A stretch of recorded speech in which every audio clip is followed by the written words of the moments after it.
Fala aí, galera. Beleza pura? Tudo tranquilo? Vamos para análise faixa preta, card preliminar.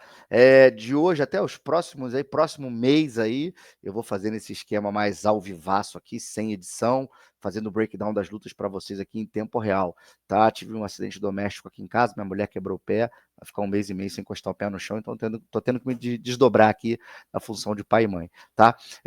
Na luta principal vamos ter Gilbert Burns e o Michael Morales, cara, luta importante dos 77 quilos. São 10 brasileiros nesse card, galera. É um card que tá bem bacana. Eu vou contar tintim por tintim para vocês. Aproveita, dá uma moral, se inscreve no canal aqui, beleza? Vamos lá botar os meninos do pôster na tela para você, tá aí, ó.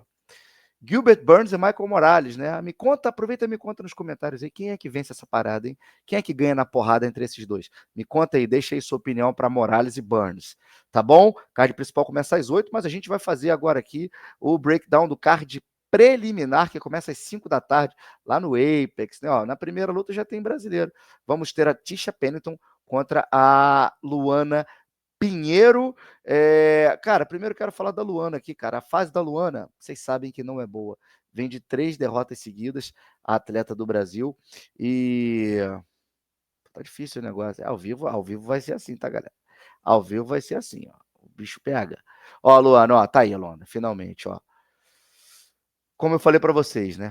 Perdeu para Jillian Robertson, para Angela Hill e para Amanda Ribas. É uma craque do judô, vinha numa ótima sequência na organização e na carreira, batendo em todo mundo, botando aquele judôzão para jogo, trocando em pé também. Mas aí, cara, a fase não é boa. Acho que parece que a galera meio que percebeu ali uns gaps que a Luana tem. É pequena para essa categoria de peso, mas a adversária dela, a Tisha Pennington, também é uma menina pequena, a Tiny Tornado, né? É pequenininha para essa divisão de peso, né? Tá aqui a Tisha, ó, vamos puxar a capivara dela aqui. É a 13ª do ranking, a Tisha Pennington, que está vindo de uma vitória importantíssima contra a Carla Esparza, né? Inclusive foi a luta de aposentadoria da Esparza. Você vê que ela vinha numa fase também um pouco complicada, mas assim, cara, essas meninas perderam para tops do mundo, né? Ela perdeu para Mackenzie, perdeu para Baby Shark, havia vencido a Angela Hill. E a parada aqui é a seguinte, cara, eu acho que a Tisha tem striking para vencer a Luana, tem grappling para barrar as tentativas de queda da brasileira, e nessa luta entre a americana e a brasileira, eu sou mais a Tisha. Meu palpite vai para Tisha Pennington, tá? Era a antiga Tisha Torres, né? Casou com a Raquel Pennington e mudou o nome. E aí teremos também o Hyun-Sung Park contra Carlos Hernandes. Essa luta acontece no peso mosca. Tá invicto o Park, tá? O Hernandes, ó, vou puxar aqui ele aqui primeiro, 10-4 no cartel, esse norte-americano. Cara, o Hernandes é um lutador competente, já travou algumas guerras no UFC, já está na organização há um certo tempo, o Carlos Hernandes. A hora que resolver abrir o site aqui, eu conto para vocês.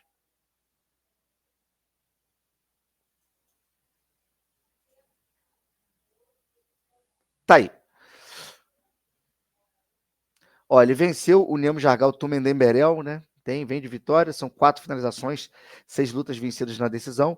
A gente puxar o histórico dele aqui, ele perdeu para o Rei Tsurua, que é um ótimo valor do UFC, perdeu também para o Tatsuro Taira, você vê.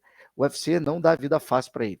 Não dá vida fácil para ele. Perdeu por osso, aí ganhou desse Bondar. Cara, eu penso muito que os caras são completinhos, né, cara? Sabem fazer de tudo. Mas nessa aí, cara, eu sou mais o Park. Eu acho que o Park tem striking suficiente, tem grappling suficiente para conseguir dominar o Carlos Hernandes. É um sul-coreano, tá 9-0, 4 nocautes, 4 finalizações, 4 lutas vencidas no primeiro round. Se a gente puxar o retrospecto dele, tudo bem que não fez lutas tão difíceis assim. Venceu o Shannon Ross, tá mais para lá do que para cá, e antes ele venceu o Choi na final do Road to UFC. Mas nessa aí eu sou mais o sul-coreano, cara. Você vê que ele é um cara que bota muito golpe em pé, muito golpe na cabeça, defende bem queda, tem um bom tempo médio de luta. Sou mais ele nessa luta contra o Carlos Hernandes, né? Acho que o Carlos Hernandes até é meio a perigo na organização, né? E aí, curtiu essa peça aqui? Sente só os outros modelos. Camisetas, regatas, casacos, tudo na loja Galera Boa de Luta para você que é fã. Benefícios exclusivos para o clube de membros do Galera Boa de Luta. Tá aqui na descrição. O melhor clube de membros do MMA mundial. Bom, vamos ver aqui. Próxima luta na categoria peso palha feminino, né? Teremos Elise Reed contra a Denise Gomes. Cara, a Elise Reed, ela vem do taekwondo, 8-4 no cartel dessa menina, se não me engano, ela é do Canadá, se não me engano. Tem 2 nocautes, 6 decisões e uma vitória no primeiro round, né? Vamos puxar aqui o cartel dela. Ela venceu a Jessica Penick, já praticamente aposentada, perdeu para o Godinez, venceu a Jean Fry, que eu acho que nem tá mais no UFC também, que perdeu pra caramba, esse campeão do LFA Fry. Narrei muita luta dela. Ó, perdeu para Loma e venceu da Martinez, olha só. Perdeu para Sam Hughes, né? Ela tem uma boa defesa de quedas, é uma menina que tem muito volume de golpes, principalmente na cabeça, mas ela é um pouco lenta, tá? Não tem a mão muito pesada, como eu falei, vem do taekwondo. E aí, ela vai enfrentar essa aqui, ó. Cadê? Vamos puxar aqui. Denise Gomes, brasileira, nocauteadora, mão pesada, cara. Tem 6 nocautes, 4 decisões, 2 lutas vencidas no primeiro round. Tem uma vitória importante contra a Carolina Kowalkiewicz. Ela venceu a Eduarda Moura, era azarona nessa luta contra a Eduarda Moura, ela venceu, a Eduarda não bateu o peso, ela venceu, ela dominou a Eduarda, tá? Venceu Yasmin Aureg, perdeu para Angela Hill, uma luta, numa decisão, trocou porrada 15 minutos com a Angela Hill, venceu a Bruna Brasil, perdeu para Loma, logo na estreia dela no UFC, foi. Cara, essa menina é um bom valor, tá? Rápida com as mãos, mão pesada, nocauteadora, não faz muito grappling, mas defende bem queda, é boa de jiu-jitsu, tá? Faixa preta de jiu-jitsu ela. E tem uma boa defesa de quedas também. Gosto da Denise, cara. Acharam um bom valor para o peso palha e vejo ela com totais chances de vencer a Elise Reed nessa peleja aí, tá? Vejo com bons olhos essa luta entre a americana, eu falei canadense, não, mas é a americana Elise Reed. Entre a Reed e a menina Denise Gomes. Ó, confronto entre brasileiros, cara. E essa luta é uma luta interessantíssima que acontece no peso galo. A Luana Santos vai enfrentar a Tainara Lisboa, né? Tem 8-2 no cartel a Luana, 7-2 a Tainara, você vê que são cartéis parecidos, tá? A Luana Santos lutava de palha, chegou a lutar de palha? Não, lutava de mosca. Fez algumas lutas no 61, teve alguns problemas de bater peso, teve uns problemas na tireoide, né, na glândula tireoide, ganhava muito peso, tinha dificuldades, fez um bom trabalho com o nutricionista dela e com o Dr. Alberto Ribeiro, daqui de São Paulo, meu parceiro, parabéns aí a toda a equipe que conseguiu resolver essas questões da Luana. Hoje é uma menina que ela está transitando melhor, mas preferiu ficar de peso galo, não sei como é que ela está nessas questões de peso, não tenho visto cenas ali, imagens de treino dela, tá? Mas se ela vier bem treinada, é uma lutadora sempre perigosa. Já a Tainara, ela sempre foi uma peso galo, chegou a lutar de peso mosca em algum momento na carreira no Brasil, mas sempre foi peso galo no UFC, 2 vezes campeã mundial de Muay Thai na Tailândia. Eu não falei, mas a Luana Santos é uma judoca de alto nível, foi seleção brasileira de judô, então é um confronto de estilos. Porém, a Luana tem a mão pesada, cara. A Luana troca porrada. E a Tainara, apesar de vir do Muay Thai, troca grappling também, foi campeã, inclusive faixa roxa, não lembro agora, não foi se foi na CBJJO, mas em alguma organização dessa, né, alguma federação, ela foi campeã, sem kimono, e mostra que é uma atleta completa, assim como a Luana. Tanto que, ó, vou até puxar aqui, na estreia dela no UFC, ela venceu por finalização, cara. Ó, contra essa Rose Clark aqui, ela pegou a luta em cima, venceu uma finalização no terceiro round, depois ela venceu na decisão essa menina aqui, a Rayane Oliveira, se não me engano, numa decisão, estava machucada, bem machucada a Tainara ali, mas conseguiu lutar até o final. Cara, é uma craque, ela não chuta muito perna, mas pô, do tronco para cima ali, cara, é tudo cabeça, é tudo cara. Chuta pra caramba, soca bem, é rápida, é completa, é boa de chão. A Luana também é boa lutadora, acho que é um pouco mais lenta. Ali em pé, naquela força isométrica, talvez ela seja mais forte que a Tainara, mas em pé eu vejo a Tainara mais letal, tá? E a gente puxa aqui o fight history dela, ó, ela perdeu para Casey O'Neill numa decisão, venceu a Agapova numa finalização no primeiro round e bateu a Stephanie Egger, quando ela meio que mudou de peso ali, jogou na de cima, né? Vivi aquele problema que eu falei para vocês, tá? É uma luta entre duas brasileiras e eu vejo a Tainara com um jogo um pouco mais completo, mais arredondado que a Luana, porém, Tainara está um tempo parada, vem de cirurgia no joelho, mas, pelo que eu ouvi dizer, esse tempo foi muito bom para a Tainara poder curar outras lesões que ela tinha, e às vezes é bom o atleta ter algum tempo de break, de pausa, né? Então vamos ver como a Tainara vem para essa luta. tá? Mas eu dou um favoritismo para ela contra a Luana Santos. Jared Gordon e Thiago Moisés. Cara, são 2 veteranos do esporte, né? São 2 veteranos. Vamos falar do Thiaguinho, cara super completo. Vocês estão cansados de saber aqui o estilo de luta dele. É um cara muito bom no chão, muito bom em pé. Venceu o Trey Ogden na última luta numa decisão. O Ogden é um cara sempre muito difícil de lutar, um bom jab, um bom grappling. O Thiaguinho foi lá e conseguiu vencer numa decisão unânime. Foi uma vitória importante para o Thiago retomar ali, a voltar ao caminho das vitórias na carreira. Tá numa sequência na organização. Vive momentos de vitórias e derrotas. Ó. Ganhou do Ogden, perdeu para o Klein. Ganhou do Ramírez, perdeu para o Saint-Denis. Aí ganhou do Melk. Aí ganhou do Cristos Guiagos, né? E por aí vai, cara. Por aí vai. Perdeu para o Alvarez. Perdeu para o Makhachev. Mas também, pô, já fez grandes lutas, né, cara? Já está na organização há um bom tempo o Thiago Moisés. Eu acho que é um cara que vai ficar durante muito tempo ainda, porque é um cara que sempre entrega. Tem 4 nocautes, 7 finalizações. Venceu 4 lutas no primeiro round. É um cara que, ó, tem 36% de precisão nas quedas que aplica, né? Um cara 42% no strike, tem bons números o Thiago. É um cara bem equilibrado, tá?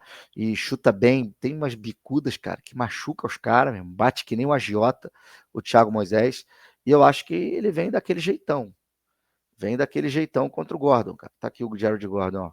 Vamos falar desse cara aqui que lutou com o Perry Pimblett, né? Lutou com o Perry Pimblett, foi garfado contra o Perry Pimblett, porque ele ganhou aquela luta, mas perdeu no papel. Tem 7 vitórias por nocaute, 2 finalizações, 3 vitórias no primeiro assalto flash. Vamos puxar a história dele. Perdeu para o Haqparast, uma decisão dividida. Cara, esse é o nível do Gordon, tá vendo? Ele vai embaçando os caras, cara. É difícil lutar com ele também. O Thiago não tem uma missão fácil, não. Aliás, ninguém tem, né, cara? Nesse esporte, nesse nível de competição, ninguém tem missão fácil nunca. Ó, ganhou do Marco Madsen, que é um grande wrestler, mas ele foi lá e nocauteou. E contra o Bobby Green, a luta foi interrompida, né? Não teve condições de continuar. O Bobby Green perdeu para o Perry Pimblett numa decisão que eu acabei de falar de vocês, aí lá atrás, né? Léo Santos, ó, Grant Dawson, já tô com o Charles, ó. Tô com uma galera. Tô com uma galera, cara. O Charlin tá mais lá atrás ainda, tá? Eu vou falar para você, eu acho que é um cara que é muito equivalente com o Thiago. É um cara que os jogos se equivalem, os momentos na carreira se equivalem, tá? Eu acho que o Thiago é um cara que está um pouco mais fresco. Eu acho que é um cara um pouco mais durável que o Jared Gordon e mais habilidoso no chão. Eu acho que isso pode fazer a diferença para ele, tá? Essa habilidade no solo, se ele souber conduzir essa luta para o solo, acho que pode fazer diferença para o Thiaguinho. Ele tem grandes chances, tem boas chances de vencer. Grandes não, mas ele tem boas chances de vencer o Jared Gordon nesse matchup, na minha opinião. Não vai ser fácil. Se ele transformar isso numa briga, ele pode levar um prejuízo, porque o Jared Gordon é um cara que sabe brigar e gosta de brigar, tá? Então nessa eu vou de Thiago Moisés. Esse é o meu palpite. E aí a luta que fecha o card preliminar vai ser entre o Gabriel Green e o Matheus Camilo. Não tem a fotinha do Matheus Camilo aqui, tá tudo zerado, porque o Matheus, ele veio de outro evento, ele veio do evento lá do zumbi coreano, tá? É o Z Fight, alguma coisa assim. E curiosamente, o Matheus Camilo, para vocês que não sabem, ou para vocês que já sabem, não custa rememorar. O Matheus Camilo, o cara que lutou com aquele rapaz que estava na coletiva de imprensa, que pediu luta lá pro Dana White. Lembra dessa história? Ó, deixa eu compartilhar a guia com vocês aqui. Vocês estão vendo já o Camilo aí? Então, né? Tá aí. Ó o Matheus Camilo aí. 9'2", 24 anos de idade. Ele que é acriano, não é? É, lá de Rio Branco, Matheus Camilo. Ó o nome da fera aqui, ó. Dorobchok Nabotov. O Dana falou assim, ó, o Nabotov, você me pediu luta, peso leve, então você vai lá lutar no evento do zumbi coreano, no ZFN, e se você vencer, eu te dou um contrato. Aí ele, beleza, fechado. Aí ele foi lá, todo pimpão, 8-0, invicto, pá, tomou uma taca, perdeu, foi machucado pelo Matheus Camilo, o Matheus Camilo machucou o garotão Nabotov, que perdeu o contrato, e o Matheus ganhou o contrato. Olha que história interessante. E vai fazer a estreia dele nessa noite de sábado contra esse rapaz aqui, o querido Gabriel Verde. 11-5, Gabe Green. 7-7. 77 quilos o Gabe Green. Wrestler, que vai para cima, bota pressão, vai para sair na porrada com os caras, pressiona. A fase dele tava ruim no 7-7, ó. Perdeu pro Brian Battle. perdeu para o Ian Machado Gary, tinha vencido o Johan Lainesse, estava naquela trajetória ali, ó. O Rowe, ó, ele estava fazendo ajuda, ó. D-Rod é um cara que já tem uma experiência, tá? No UFC, resolveu descer de peso. Não sei como ele vai bater os 70 quilos, se vai bater bem. Se bater bem o peso, tiver legal, se preparou para isso, ó. A luta dele contra o Green foi em 13 de maio de 23. Esse é um ponto interessante de citar. O Gabe Green é um cara que sempre sofreu muito com lesões e teve alguns momentos de ato na carreira, tá? Tem 4 nocautes e 6 finalizações. Se ele vier curado dessas lesões e preparado para lutar nos 70 quilos, eu acho que ele vai ser um problema para o Matheus Camilo, que é um peso leve ok, não é um peso leve muito grande. Se a gente botar aqui, ele tem 1,77, não é muito alto para peso leve, não é um peso leve gigantão. Então, eu acho, eu imagino, eu creio que o Gabe Green vai ter favoritismo nessa luta. Se ele chegar preparado para lutar de peso leve, eu acho que está sem lutar desde maio de 23. Pô, o cara está 2 anos sem lutar, acho que ele vai vir bem para essa luta. E eu acho que a experiência dele e a força, principalmente, o tamanho de peso meio médio, lutando de leve, eu acho que vai ser demais para o Matheus Camilo. E a gente está falando do mais alto nível. Se o Matheus vencer, ótimo, vai ser bem-vindo, mas eu não sei se esses testes do Matheus fora do UFC são suficientes para ele já pegar um nível de competição contra um Gabe Green, tá bom? Galera, essa é a minha análise faixa preta do card preliminar e amanhã eu volto com a análise faixa preta do card principal. Espero que vocês tenham gostado desse jeito mais dinâmico de fazer a coisa por aqui. Valeu, gente. Bom dia, boa sorte. Até sempre.